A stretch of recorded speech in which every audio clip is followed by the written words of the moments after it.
ನಮಸ್ತೆ ಎಲ್ರಿಗೂ, ನಾನು ಶೋಭಾ.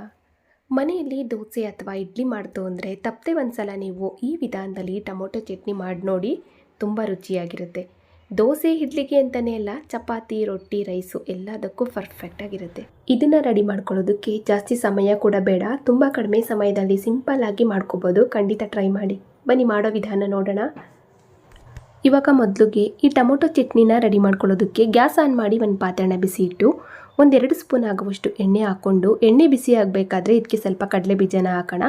1-2-3 ಸ್ಪೂನ್ ಆಗುವಷ್ಟು ಕಡಲೆ ಬೀಜ, 1 ಸ್ಪೂನ್ ಆಗುವಷ್ಟು ಕಡಲೆಬೇಳೆ, ಹಾಗೆ 1/2 ಸ್ಪೂನ್ ಆಗುವಷ್ಟು ಜೀರಿಗೆನ ಹಾಕ್ಕೊಂಡು, ಖಾರಕ್ಕೆ 7-8 ತುಂಡು ಒಣಗಿದ ಮೆಣಸಿನ್ಕಾಯಿನ ಹಾಕ್ತಾಯಿದ್ದೀನಿ. ಇದ್ರ ಬದಲಾಗಿ ಹಸಿಮೆಣಸಿನ್ಕಾಯಿನೂ ಕೂಡ ಹಾಕಿ ಮಾಡ್ಕೋಬೋದು. 7-8 ಒಣಮೆಣಸಿನ್ಕಾಯಿ ಹಾಕ್ಕೊಂಡು ಮೊದಲು ನಾವು ನೋಡಿ ಇದಿಷ್ಟು ಪದಾರ್ಥನೂ ಸ್ವಲ್ಪ ಚೆನ್ನಾಗಿ ಮಿಕ್ಸ್ ಮಾಡ್ಕೋತಾ ಫ್ರೈ ಮಾಡ್ಕೋಬೇಕು. ಯಾಕೆಂದರೆ ಒಣಮೆಣಸಿನ್ಕಾಯಿ ಸ್ವಲ್ಪ ಚೆನ್ನಾಗಿ ಫ್ರೈ ಆಗಬೇಕು ಮತ್ತು ಕಡಲೆ ಬೀಜನೂ ಕೂಡ ಫ್ರೈ ಆಗಬೇಕು. ನೋಡಿ, ತುಂಬ ಹೊತ್ತು ಫ್ರೈ ಮಾಡೋದು ಬೇಡ, ಒಂದು 10-20 ಸೆಕೆಂಡ್ ಈ ರೀತಿ ಮಿಕ್ಸ್ ಮಾಡಿಕೊಂಡ್ರೆ ಸಾಕು. ಇವಾಗ ಇದಕ್ಕೆ ಈರುಳ್ಳಿ ಹಾಕೋಣ. ಈರುಳ್ಳಿ ಬಂದು 2 ಈರುಳ್ಳಿ, ಮೀಡಿಯಮ್ ಸೈಜು 2 ಈರುಳ್ಳಿನ ಹಾಕ್ಕೊಂಡಿದ್ದೀನಿ. ಹಾಗೆ ದಪ್ಪ ಗೆಂಡೆ 1 ಗೆಂಡೆ ಆಗುವಷ್ಟು ಬೆಳ್ಳುಳ್ಳಿನ ಹಾಕ್ತಾಯಿದ್ದೀನಿ. ಮೊದಲು ನಾವು ಈರುಳ್ಳಿನ ಸ್ವಲ್ಪ ಚೆನ್ನಾಗಿ ಫ್ರೈ ಮಾಡ್ಕೊಳ್ಳೋಣ. ಉರಿನ ಮೀಡಿಯಮ್ ಫ್ಲೇಮಲ್ಲಿ ಅಡ್ಜಸ್ಟ್ ಮಾಡಿಕೊಂಡು ಈರುಳ್ಳಿನ 1/2 ಭಾಗದಷ್ಟು ಚೆನ್ನಾಗಿ ಫ್ರೈ ಮಾಡಿಕೊಂಡು ಆಮೇಲೆ ಉಳಿದ ಪದಾರ್ಥಗಳನ್ನ ಸೇರಿಸೋಣ. ಇವಾಗ ನೋಡಿ, ಈರುಳ್ಳಿನೂ ಕೂಡ ಸ್ವಲ್ಪ ಫ್ರೈ ಆಗಿದ್ದಾಗಿದೆ, ಇಷ್ಟಾದರೆ ಸಾಕು. ಇವಾಗ ಇದಕ್ಕೆ ಟೊಮೊಟೊನ ಸೇರಿಸೋಣ. ಟೊಮೊಟೊ ಬಂದು 5 ಟೊಮೊಟೊ ಮೀಡಿಯಮ್ ಸೈಜು, ಸ್ವಲ್ಪ ಹಣ್ಣಾಗಿರೋಂಥ ಟೊಮೊಟೊನ ಹಾಕ್ಕೊಂಡ್ರೆ ಟೊಮೊಟೊ ಚಟ್ನಿ ತುಂಬ ರುಚಿಯಾಗಿ ಮತ್ತು ತುಂಬ ಕಲರಾಗಿ ಬರುತ್ತೆ. ಇವಾಗ ನೋಡಿ, ಟೊಮೊಟೊ ಹಾಕಿದ ಮೇಲೆ ಸ್ವಲ್ಪ ಚೆನ್ನಾಗಿ ಫ್ರೈ ಮಾಡ್ಕೋಬೇಕು. ಟೊಮೊಟೊ ಪೂರ್ತಿಯಾಗಿ ಸಾಫ್ಟ್ ಆಗಬೇಕು. ಮಧ್ಯೆ ಮಧ್ಯೆ ಚೆನ್ನಾಗಿ ಮಿಕ್ಸ್ ಮಾಡ್ಕೋತಾ ಫ್ರೈ ಮಾಡ್ಕೊಳ್ಳೋಣ. ಇವಾಗ ಟೊಮೊಟೊನೂ ಕೂಡ ಸ್ವಲ್ಪ ಚೆನ್ನಾಗಿ ಫ್ರೈ ಆಗಿದೆ ನೋಡಿ, ಇಷ್ಟಾದರೆ ಸಾಕು. ಇನ್ನೇನು ಗ್ಯಾಸ್ ಆಫ್ ಮಾಡ್ತೀವಿ ಅನ್ನುವಾಗ ಕೊನೆಯಲ್ಲಿ ಸ್ವಲ್ಪ ಕೊತ್ತಂಬರಿ ಸೊಪ್ಪು ಹಾಕೋಣ. ಹಾಗೆ ಒಂದು ಚಿಕ್ಕ ತುಂಡು ಬೆಲ್ಲನೂ ಕೂಡ ಹಾಕಿದ್ದೀನಿ. ಬೆಲ್ಲ ಹಾಕೋದ್ರಿಂದ ರುಚಿ ಚೆನ್ನಾಗಿರುತ್ತೆ ಟೊಮೊಟೊ ಚಟ್ನಿ. ಅಂದರೆ ಸ್ವಲ್ಪ ಹುಳಿಯಾಗಿ ಖಾರವಾಗಿ ಲೈಟಾಗಿ ಒಂಚೂರು ಸ್ವೀಟ್ ಇದ್ದರೆ ಚಟ್ನಿ ತುಂಬ ರುಚಿಯಾಗಿರುತ್ತೆ. ಆಪ್ಷನಲ್ ಅಷ್ಟೇ, ಇಷ್ಟ ಇಲ್ಲ ಅಂದರೆ ನೀವು ಸ್ಕಿಪ್ ಮಾಡಿ. ಇವಾಗ ಫೈನಲಿ ಒಂದು ಸ್ವಲ್ಪ ಬೆಲ್ಲ, ಕೊತ್ತಂಬರಿ ಸೊಪ್ಪು ಹಾಕಿ ನೋಡಿ ಈ ರೀತಿ ಚೆನ್ನಾಗಿ ಮಿಕ್ಸ್ ಮಾಡ್ಕೊಂಡಿದ್ದೀನಿ ಅಷ್ಟೇ. ಇವಾಗ ಇದನ್ನು ಸ್ವಲ್ಪ ಕಂಪ್ಲೀಟಾಗಿ ನಾವು ತಣ್ಣಗಾಗೋದಕ್ಕೆ ಬಿಟ್ಟು ಆಮೇಲೆ ನಾವು ಮಿಕ್ಸಿ ಜಾರ್ಗೆ ಹಾಕೋಣ.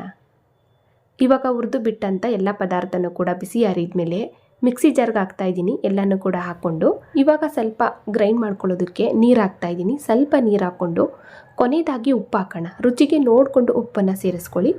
ಇವಾಗ ನೋಡಿ, ಇದಿಷ್ಟು ಪದಾರ್ಥನೂ ನಮಗೆ ಎಷ್ಟು ನುಣ್ಣಗೆ ಬೇಕು ಅಷ್ಟು ನುಣ್ಣಿಗೆ ನಾವು ಗ್ರೈಂಡ್ ಮಾಡಿಕೊಂಡ್ರೆ ಆಯಿತು. ನೋಡಿ, ಈ ರೀತಿ ನಾನು ಗ್ರೈಂಡ್ ಮಾಡ್ಕೊಂಡಿದ್ದೀನಿ. ತುಂಬ ನಯಸ್ಸಾಗೂ ಇಲ್ಲ, ಹಾಗೆ ತುಂಬ ತರಿಯಾಗೂ ಕೂಡ ಇಲ್ಲ. ಒಂದು ಮೀಡಿಯಮ್ ಆಗಿ ನಾವು ಗ್ರೈಂಡ್ ಮಾಡಿಕೊಂಡ್ರೆ ಆಯಿತು. ಇವಾಗ ಎಲ್ಲನೂ ಕೂಡ ನಾನು ತೆಗೆದು ಈ ರೀತಿ ಒಂದು ಪಾತ್ರೆಗೆ ಹಾಕಿ ಸ್ವಲ್ಪ ಮಿಕ್ಸಿ ತೊಳೆದ ನೀರು ಹಾಕ್ಕೊಂಡು ಚಟ್ನಿ ಕನ್ಸಿಸ್ಟೆನ್ಸಿನ ಅಡ್ಜಸ್ಟ್ ಮಾಡ್ಕೊಳ್ಳೋಣ. ಅಂದರೆ ಚಟ್ನಿ ನಮಗೆ ಯಾವ ಥರ ಬೇಕು ನೋಡಿಕೊಂಡು ಹೆಚ್ಚು ಕಮ್ಮಿ ನೀರು ಸೇರಿಸ್ಕೊಂಡು ಚಟ್ನಿನ ರೆಡಿ ಮಾಡ್ಕೊಳ್ಳಿ. ನಿಮ್ಗೆ ಯಾವ ಥರ ಬೇಕೋ ಆ ರೀತಿ ನೀವು ಚಟ್ನಿನ ರೆಡಿ ಮಾಡ್ಕೋಬೋದು. ಇಲ್ಲಿ ನಾನು ಈ ರೀತಿ ಮಾಡ್ಕೊಂಡಿದ್ದೀನಿ ನೋಡಿ. ಅಂದರೆ ತುಂಬ ತೆಳುವಾಗಿರಬಾರ್ದು ಟೊಮೊಟೊ ಚಟ್ನಿ, ಅಂದರೆ ಸ್ವಲ್ಪ ಗಟ್ಟಿಯಾಗಿದ್ದರೆ ಚೆನ್ನಾಗಿರುತ್ತೆ. ಇವಾಗ ನಾವು ಈ ಟೊಮೊಟೊ ಚಟ್ನಿಗೆ ಚಿಕ್ಕದಾಗಿ ಒಂದು ಒಗ್ಗರಣೆ ಮಾಡಿ ಸೇರಿಸೋಣ. ಒಗ್ಗರಣೆ ಮಾಡ್ಕೊಳ್ಳೋದಕ್ಕೆ ಗ್ಯಾಸ್ ಆನ್ ಮಾಡಿ ಒಂದು ಪಾತ್ರೆನ ಬಿಸಿ ಇಟ್ಟು 1-2 ಸ್ಪೂನ್ ಎಣ್ಣೆ ಹಾಕ್ಕೊಂಡು, ಎಣ್ಣೆ ಬಿಸಿ ಆಗ್ತಾ ಇದ್ದಾಗೆ ಸ್ವಲ್ಪ ಸಾಸಿವೆ, ಹಾಗೆ 1/2 ಸ್ಪೂನ್ ಉದ್ದಿನಬೇಳೆನ ಹಾಕಿ, ಒಂದು 3-4 ತುಂಡು ಒಣಗಿದ ಮೆಣಸಿನ್ಕಾಯಿನ ಹಾಕ್ಕೊಂಡು ಸ್ವಲ್ಪ ಹಸಿ ಕರಿಬೇವಿನ ಎಲೆಗಳನ್ನ ಹಾಕಿದ್ದೀನಿ. ನೋಡಿ, ಇದಿಷ್ಟು ಪದಾರ್ಥನೂ ಕಡಿಮೆ ಹುರಿನಲ್ಲಿ ಜಸ್ಟ್ ಈ ರೀತಿ ಚೆನ್ನಾಗಿ ಮಿಕ್ಸ್ ಮಾಡಿಕೊಂಡು ಇದನ್ನು ನಾವು ರೆಡಿಯಾದಂಥ ಚಟ್ನಿಗೆ ಸೇರಿಸೋಣ.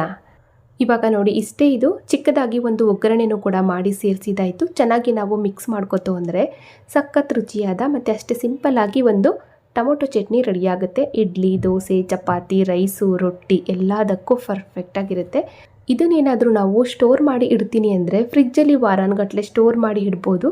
ಆಚೆ ಇಡ್ತೀನಿ ಅನ್ನೋದಾದರೆ ಈ ಚಟ್ನಿನ ನಾವು ಸ್ವಲ್ಪ ಬೇಯಿಸ್ಕೋಬೇಕಾಗತ್ತೆ. ಒಗ್ಗರಣೆ ಮಾಡ್ತೀವಿ ನೋಡಿ, ಆ ಒಗ್ಗರಣೆ ಜೊತೆಗೆ ಈ ಚಟ್ನಿ ಹಾಕಿ 1-2 ಕುದಿ ಚೆನ್ನಾಗಿ ಕುದಿಸ್ಕೊಳ್ಳಿ. ಚಟ್ನಿ ಆವಾಗ ಬೇಗ ಹಾಳಾಗಲ್ಲ. ಫ್ರಿಜ್ಜಿಲ್ಲ ಆಚೆ ಇಡ್ತೀನಿ ಅಂದರೂ ಕೂಡ ವಾರಾನುಗಟ್ಟಲೆ ಸ್ಟೋರ್ ಮಾಡಿ ಇಡ್ಬೋದು. ಇವಾಗ ನೋಡಿ, ಫೈನಲಿ ರೆಡಿ ಆಯಿತು ಟೊಮೊಟೊ ಚಟ್ನಿ. ನಾಲ್ಗೆಗೆ ಸ್ವಲ್ಪ ಹುಳಿಯಾಗಿ ಖಾರವಾಗಿ ಲೈಟಾಗಿ ಸ್ವೀಟಾಗಿ ತುಂಬ ರುಚಿಯಾಗಿರುತ್ತೆ. ಖಂಡಿತ ಟ್ರೈ ಮಾಡಿ. ಇವತ್ತಿನ ಈ ರೆಸಿಪಿ ನಿಮಗೆಲ್ರಿಗೂ ಇಷ್ಟ ಆಯಿತು ಅನ್ಕೋತೀನಿ. ಇಷ್ಟ ಆದರೆ ಲೈಕ್ ಮಾಡಿ, ಶೇರ್ ಮಾಡಿ. ಹಾಗೆ ಇದೇ ರೀತಿ ಇನ್ನಷ್ಟು ಈಜಿ ರೆಸಿಪಿಗಳಿಗಾಗಿ ನೋಡಿ ತಿಳಿ ಮಾಡಿ ಕಲಿ ಚಾನಲ್ನ ಸಬ್ಸ್ಕ್ರೈಬ್ ಮಾಡ್ಕೊಳ್ಳಿ.